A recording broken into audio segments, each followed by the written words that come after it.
বঙ্গবন্ধু শেখ মুজিবুর রহমানের পরিবারের সদস্যদের সুরক্ষার জন্য প্রণীত আইন বাতিল করেছে ডক্টর মোহাম্মদ ইউনূসের নেতৃত্বাধীন অন্তর্বর্তীকালীন সরকার।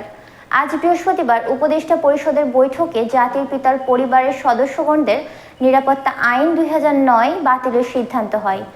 মন্ত্রিপরিষদ বিভাগের এক সংবাদ বিজ্ঞপ্তিতে এই তথ্য জানানো হয়।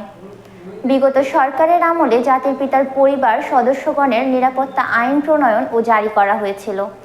উক্ত আইন অনুসারে 2015 সালের 15 মে তারিখে বিশেষ নিরাপত্তা ও সুবিধাদি প্রদানের গেজেট জারি করা হয়।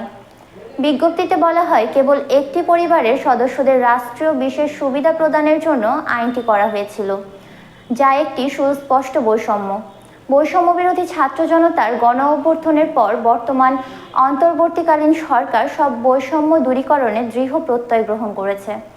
বর্তমানে সংসদ ভাঙিয়া যাওয়া অবস্থায় রহিয়াছে, বিধায় এ বিষয়ে আশু ব্যবস্থা গ্রহণ করে আইনটি রহিতকল্পে অধ্যাদেশ জারি করা প্রয়োজন।